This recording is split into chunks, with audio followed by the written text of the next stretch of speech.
And as you can see, the tower had only 2 hits left on it, but still someone left it at that amount, because it doesn't matter when you take out the turrets. It's not the same on the 3v3 map, by the way. On the 3v3 map it has some really big advantages to take out the top turret, the first one, because then you have the control over the dragon, but in this case it's on this map it's just not the case. Unless you take out all 3 of the first turrets, you don't really gain a lot of extra control. Especially against good players, but it also goes for low yellow.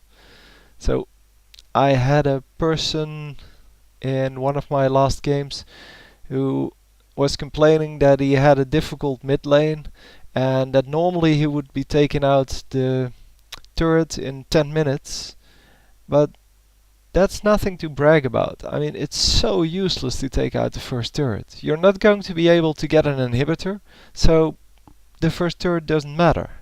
Especially after 10 minutes, because then you would have to fight further forward in enemy territory, which is not a good thing to have. I mean, anyone can come in from the side and basically gank you. So, about the game a little bit. We had a small engagement there, not a really big deal. Shaco again stayed a little back.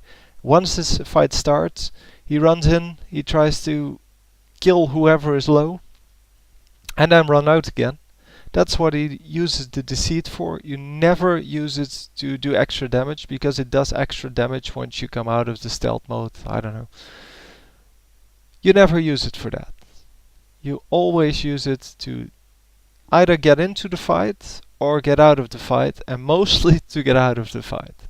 In this case, because the fight had already started, he uses it to teleport over the wall and basically engage as soon as he can. And again we see them owning everyone. At this point there's no way they can lose.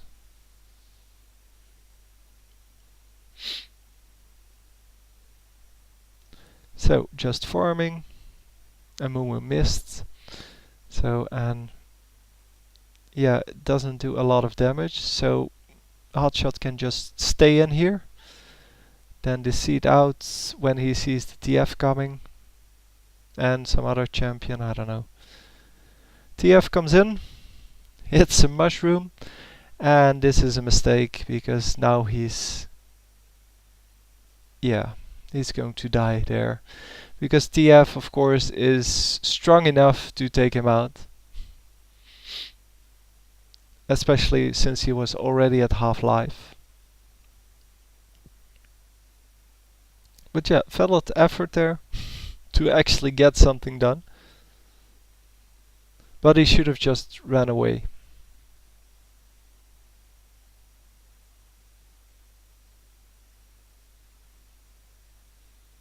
They do get the TF in the end.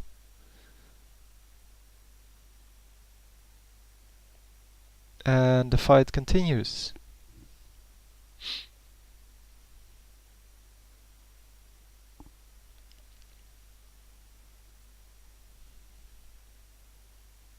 He's always running forward to the edge of the platform to make sure he can get out as soon as he's healed up, but yeah, it doesn't really matter if you keep your shopping until you're actually alive.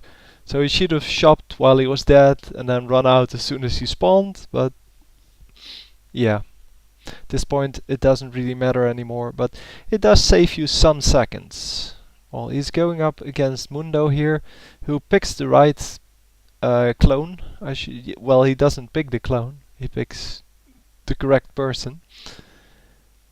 And he's complaining about how can they do that? And then Poppy comes in and says, I can 1v1 Mundo. So Hotshot backs off. He's probably going to heal. And we actually see Poppy not winning here, but then he ults and he gets the kill. So in this case it was Hotshot drawing in the Mundo, and Poppy finishing it, because Poppy actually had the time to go there. Anyway, good game, and we'll do some analysis now. Here we can see a little bit of how well they did. Well, everyone is positive, even the supports, so it wasn't really close at all. Oh, by the way, notice the farm. Everyone has a lot of kills on the minions. It's so important. So, what did we actually see? We saw, well, kind of the routing that Shaco took. He started at red with some help of his teammates to protect him at first, but then when his boxes got destroyed, he had some help to actually get it. Then he basically killed all of the jungle creatures, ending up at blue, and from there on he could start to gank.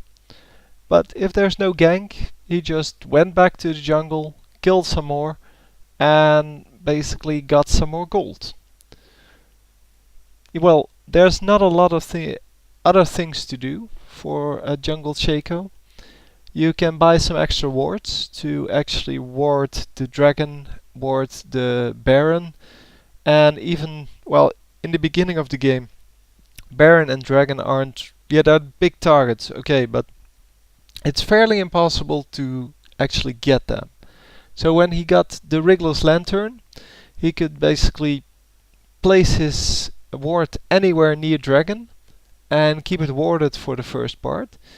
And there was no way they were going to get it without them noticing it. That would have been enough, but it's also very useful to ward the bushes near your top and bottom lane, especially top lane, because top lane is the solo lane. In case you were wondering why, the bottom lane protects the dragon. That's why there's two persons there, because if there's only one person there, there's no way he's going to defend his lane and protect the dragon. And with two persons you can actually split up, have one of them guard the dragon, so if someone is going for the dragon, just to stall them, do a little bit of damage to them, basically harass them until the rest of the team shows up. And if there's only one person there, well, there's no way you can do that, because then they just take bottom lane. So that's why top lane is the solo lane and bottom lane is the duo lane. And then we have, well, what else did we see? We saw a little bit of how to gank. So basically, where you think there are wards, you should use the deceit, and then he always uses ghost to run in quicker. Basically, you need either a stun or a slow to get a successful gank. I posted a Nunu game just before this one, in which I play a jungle Nunu. And Nunu is, of course has an epic snowball, which has a big slow and also damage. And well, you have a speed buff in your W skill, which is Blood Boil, I think. And I also picked Ghost, so basically I'm very fast. I can slow my opponent and get a gank that way, because he cannot retreat behind his tower. So, and I don't mind taking 1 or 2 tower shots. I do mind having to run all the way past the tower and then taking 5 or 6 tower shots, because especially in early levels you cannot really afford that. You're going to get killed. So Shaco does have a slow, but he needed the stun of Renekton to actually be efficient at ganking. So that was good. You need to work with your teammates, you need to inform them where to gank. So also, if you're not the one jungling, just post, either ping the map or just post in the chat that you want to have someone ganked, because the jungler can see whether your lane partner is low or your laning opponent is low. but he cannot actually see whether your skills are up. So if you have a stun, like if you're Tarek or Renekton or well, there's several other people with stuns, and if you have the stun up and you want to have someone ganked, you need to let the jungler know.